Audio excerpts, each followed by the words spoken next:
मैं राजस्थान का लखनऊ टोंक बोल रहा हूं। मुझे राजस्थान का लखनऊ अदब का गुलशन, मीठे खरबूजे का चमन और हिंदू मुस्लिम एकता का मुखौटा आदि नामों से जाना जाता है। मेरा प्राचीन नाम प्राचीन भारत का टाटा नगर या स्वाद लक्ष्य था।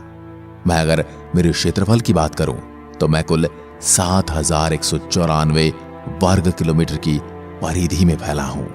मैं राजस्थान के आकार के समान आकार का जिला हूं। मैं मेरे यहां पैदा होने वाले स्वादिष्ट खरबूजों, लाल रंग की शानदार मिर्च और अदरक जैसे डिमांडेड मिनरल्स के लिए पूरे भारत में प्रसिद्ध हूं।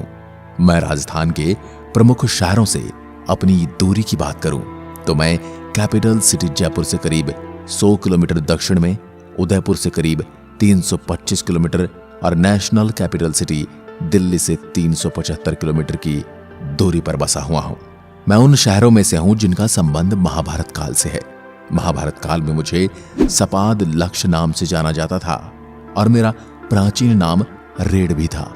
मैं अगर मेरी कुल जनसंख्या की बात करूं तो 2011 की जनगणना के अनुसार मेरी कुल जनसंख्या 14,21,326 है, जो मुझे बनाती है राज्य का 23वां सबसे हाईएस्ट जनसंख्या वाला जिला। मेरी शान है मेरा बिसलपुर बांध। मेरा बिसलपुर बांध इसकी शानदार कंक्रीट कलाकृति के कारण मेरा दूसरा सबसे ज्यादा आकर्षण का केंद्र है। मेरा यह बांध जयपुर और अजमेर जैसी बड़ी सिटी को अपने वाटर सप्लाई करता है। मेरा इस बांध के 18 गेट खुलने पर इसका व्यू इतना सुंदर होता है कि इसे देखने वाला हर व्यक्ति मंत्रमुग्ध हो जाता है। इसके साथ ही मेरा यह बांध राज्य का एकमात्र ऐसा बांध है जिसमें आप ब्यूटीफुल कलरिंग फिश को देख सकते हैं। मैं आपको लिए चलता हूं मेरी सुनहरी कोठी हवेली। यह हाल पुराने महल परिसर के भीतर है, जिसकी दीवार और छत बेल्जियम से सना हुआ ग्लास, खिड़कियों के माध्यम से प्रकाशित ताम चीनी दर्पण कार्य, गिल्ट और चित्रित ग्लास का एक शानदार विस्तार है। संपूर्ण प्रभाव एक हाल के आकार तक उड़ाए गए ताम चीनी आभूषणों के एक उत्कृष्ट टुकड़े का है। यहाँ पर सोने से नक्काशी की गई है। मेरे बिसलपुर बांध के किनारे बने बांध में खुद रावण ने 6 माह तक भीषण तपस्या की थी। मैं अपने चमड़ा और नमदा उद्योग के कारण भी प्रसिद्ध हूं। इन बैग का उपयोग इंडियन आर्मी भी करती है, क्योंकि इन बैग में घर्षण मौजूद नहीं होता, इसलिए गोला बारूद फटने का डर नहीं रहता। नमदों के कारोबार के कारण मुझे नमदों का शहर भी कहा जाता है। मेरे राजमहल गांव के पास बनास, डाई और खारी का संगम होता है, जिसे त्रिवेणी कहा जाता है। त्रिवेणी मेरे शहर के प्रसिद्ध दर्शनीय स्थलों में से एक है। इस संगम के किनारे गोकर्णेश्वर महादेव का प्रसिद्ध मंदिर है। यह मंदिर 8 खंभों पर बना है, जो काफी सुंदर लगता है। अब मैं आपको ले चलता हूं मेरे श्री कल्याण जी मंदिर। श्री कल्याण जी मंदिर को डिग्गी कल्याण जी मंदिर के नाम से भी जाना जाता है। यह मंदिर मेरे मालपुरा तहसील में स्थित है।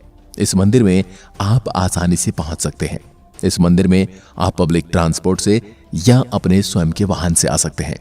श्री कल्याण जी भगवान विष्णु के ही अवतार हैं। इस मंदिर के गर्भगृह में विष्णु भगवान जी की बहुत ही सुंदर प्रतिमा के दर्शन करने को मिलते हैं। इस मंदिर में भगवान विष्णु की सफेद मार्बल से बनी प्रतिमा देखने को मिलती है। कहा जाता है कि यह प्रतिमा समुद्र से प्राप्त हुई थी। यह प्रतिमा में विष्णु भगवान जी की 4 भुजाएं देखने के लिए मिलती हैं। इस मंदिर के दर्शन के लिए दूर दूर से श्रद्धालु यहाँ आते हैं। इस मंदिर में आकर एक बहुत ही अनोखी कहानी के बारे में जान सकते हैं। मंदिर के भीतरी दीवारों और छतों पर सुंदर नक्काशी और रंगाई की गई है और ये देखने लायक है। अब मैं आपको लिए चलता हूं मेरे देवधाम जोधपुरिया मंदिर। मेरा यह मंदिर लोक देवता देवनारायण को समर्पित है। देवनारायण की पूजा विष्णु अवतार रूप में की जाती है। यहाँ साल में 2 बार मेला भरता है। यहाँ हर शुक्रवार श्रद्धालु भारी मात्रा में आते हैं। मैं आपको लिए चलता हूं मेरे टोडा रायसिंह नगर के इतिहास से अवगत करवाता हूं। यह शहर मेरा ऐतिहासिक नगर है और यहाँ पर कई सुंदर स्मारक हैं। मेरी इस हाड़ी रानी बावड़ी पर फिल्म पहली की शूटिंग भी की गई थी। कहते हैं कि आप इस बावड़ी में जिस सीढ़ी से अंदर आए हैं उससे बाहर नहीं जा सकते। इस बावड़ी को शीश काटकर पति को भेजने वाली हाड़ी रानी की यादें बनवाया गया था। इनके अलावा मेरे शहर में सरडा रानी की बावड़ी और ख्वाजा की बावड़ी भी देखने को मिलती है। लोक देवता पीपाजी की गुफा भी मेरे ही टोडा रायसिंह गांव में है। इसके अलावा मांडव ऋषि की तपोभूमि मांडकला गांव को मेरा मिनी पुष्कर भी कहा जाता है। मैं टोंक, अगर मेरे यहाँ की प्रमुख भाषा की बात करूं तो मेरे यहाँ 84 बोलियां बोली जाती हैं। इसके अलावा यहाँ दाड़ी, जयपुरी और झाड़शाही बोलियां भी बोली जाती हैं। मैं टोंक, अगर मेरे यहाँ के प्रमुख कारोबारों या उद्योग धंधों की बात करूं तो मेरे शहर में उत्पादित कपास, बीड़ी, सरसों और साथ ही नमदा उत्पादन के लिए प्रसिद्ध हूं। मैं टोंक, अगर अपने वाहन रजिस्ट्रेशन की बात करूं तो मेरे यहाँ के वाहन रजिस्ट्रेशन कोड RJ26 है। मेरे शहर के मध्य से एक नेशनल हाईवे भी निकलता है जो मुझे भोपाल, कोटा और जयपुर से जोड़ता है।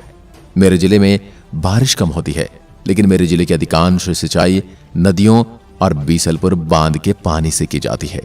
अगर मैं बात करूं मेरी प्रमुख फसलों की तो मेरे यहाँ ज्वार, गेहूं, मक्का, कपास, चना और तिलहन की फसलें प्रमुख रूप से बोते हैं। अब बात करते हैं मेरे यहाँ स्थित क्लॉक टावर की। क्लॉक टावर मेरे यहाँ का एक प्रमुख मुख्य टूरिस्ट स्पॉट है। क्लॉक टावर टोंक जिले के मुख्य शहर में स्थित है। यह बस स्टैंड से करीब 3 किलोमीटर दूर है। स्थानीय क्लॉक टावर को घंटा घर के नाम से भी जाना जाता है। इसका निर्माण यहाँ के नवाब मोहम्मद सादत अली खान ने 1937 में किया था। क्लॉक टावर 3 मंजिला है, जिसकी सबसे ऊपरी मंजिल में घड़ी लगी हुई है। यहाँ पर चारों दिशाओं में विशाल 4 घड़ियां लगी हुई हैं। पुराने जमाने में यह एक घड़ी प्रत्येक घंटे में बहुत तेज आवाज करती थी। अभी भी यह घड़ी सुचारू रूप से चल रही है और लोगों को समय बताती है। आप इस घड़ी को देख सकते हैं जो बहुत सुंदर लगती है। इस घड़ी के नीचे छोटा सा कमरा भी बना हुआ है। शाम के समय यह घड़ी बहुत सुंदर लगती है। अब बात करते हैं रसिया की टेकरी की। रसिया की टेकरी टोंक का टूरिस्ट प्लेस है। रसिया की टेकरी टोंक जिले में स्थित एक ऊंची पहाड़ी है। इस पहाड़ी पर आप ट्रैकिंग करके पहुंच सकते हैं। इस पहाड़ी से टोंक जिले का बहुत ही सुंदर दृश्य देखने को मिलता है। यहाँ पर बरसात के समय आकर बहुत अच्छा लगता है, क्योंकि बरसात के समय चारों तरफ हरियाली रहती है। यहाँ पर एक स्मारक भी बना हुआ है। मैं टोंक अब आपको लिए चलता हूं मेरे बीसल देव मंदिर। बीसल देव मंदिर, जिसे बिसाल देवी जी का मंदिर भी कहा जाता है। यह मंदिर मेरे शहर में बनास नदी पर बिसलपुर बांध के साथ ही बना हुआ है। यह मंदिर भगवान शिव के एक रूप गोकर्णेश्वर को समर्पित है। यह मंदिर राष्ट्रीय महत्व का एक स्मारक है। इसे 12वीं शताब्दी में शाहमान शासक विग्रहराज चतुर्थ द्वारा शुरू किया गया था, जिसे बिसाल देव के नाम से भी जाना जाता है। मंदिर की वास्तुकला और सुंदर नक्काशी मुख्य रूप से दर्शनीय है। मंदिर से बिसलपुर बांध के सुंदर दृश्य देखे जा सकते हैं। अब मैं आपको दिखाने वाला हूं मेरा अजूबा हाथीभाटा। टोंक सवाई माधोपुर राजमार्ग से 30 किलोमीटर दूर मेरे काकोड़ कस्बे में स्थित हाथीभाटा भारत के सुंदर स्मारकों में से एक है। हाथीभाटा राजस्थान में सबसे दिलचस्प पर्यटन स्थलों में से एक है। प्रत्येक वर्ष भारी संख्या में इस पर्यटन स्थल को देखने लोग विभिन्न स्थानों से आते हैं। यह एक चट्टान से निर्मित नक्काशीदार एक हाथी की पत्थर की मूर्ति है, जो पर्यटकों को अपने आकार और विशिष्टता के कारण आकर्षित करती है। अब मैं आपको लिए चलता हूं हाड़ी रानी का कुंड टोडा रायसिंह के पास। हाड़ी रानी का कुंड टोंक जिले का एक मुख्य आकर्षण स्थल है। यह एक सुंदर बावड़ी है। यह बावड़ी वास्तुकला की दृष्टि से बड़ी महत्वपूर्ण है। इस बावड़ी में आपको दोहरी सीढ़ियां देखने को मिलती हैं। इस बावड़ी में आप जिन सीढ़ियों से नीचे जाते हैं, उस सीढ़ी से वापस ऊपर नहीं आते हैं। यहाँ पर आपको सीढ़ियों की भूल भुलैया देखने को मिलती है। हाड़ी रानी के कुंड को अमर प्रेम की निशानी माना जाता है। 1358 ईस्वी में जेता मीणा ने बूंदी के शासक देवहाड़ा को पराजित कर किले पर कब्जा कर लिया था। देवहाड़ा की पुत्री हाड़ी रानी से विवाह करना चाहता था। टोडा का शासक राव रूपाल एक वीर योद्धा थे। हाड़ी रानी की मदद मांगने पर टोडा शासक राव रूपाल बूंदी के मीणों को हराकर देवहाड़ा को फिर से बूंदी वापस सौंप दिया। इससे प्रभावित होकर हाड़ी रानी राव रूपाल से प्रेम करने लगी और उनका विवाह हो गया। विवाह के बाद अपने अटूट प्रेम की याद में इस कुंड का निर्माण किया गया, जिसे हाड़ी रानी के कुंड के नाम से जाना जाता है। इस कुंड के एक तरफ आपको स्मारक बनी हुई देखने को मिलती है जो बड़ी सुंदर लगती है। आप यहाँ पर आकर इस कुंड की सुंदरता को देख सकते हैं। यहाँ पर गार्डन भी बना हुआ है। यह कुंड टोंक जिले के टोडा रायसिंह तहसील में स्थित है। यहाँ पर आप घूमने के लिए जा सकते हैं। अब बात करते हैं मुस्लिम धर्म से जुड़ी धार्मिक स्थल जामा मस्जिद की। यह एक प्राचीन मस्जिद है। यह मस्जिद बड़ी सुंदर है।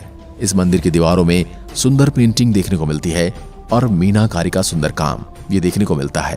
4 बड़ी मीनारें देखने को मिलती है। इस मस्जिद का निर्माण 1246 में टोंक जिले के पहले नवाब अमीर खान ने करवाया था। यह मस्जिद राजस्थान की सबसे सुंदर मस्जिदों में से एक है। यह मस्जिद टोंक जिले में बड़ा कुआं के पास में स्थित है। आप यहाँ पर आसानी से पहुंचकर घूम सकते हैं। यह मस्जिद टोंक शहर के बीचों बीच बनी हुई है। अब आपको ले चलता हूं मेरे खातौली विद्युत प्लांट। खातौली मेरी उनियारा तहसील के पास में स्थित है। यहाँ पर विद्युत बनाने का प्लांट है जिसमें सरसों के नष्ट होने वाले भाग से बिजली का उत्पादन किया जाता है। इस प्रक्रिया से आसपास के लोगों को रोजगार भी मिलता है।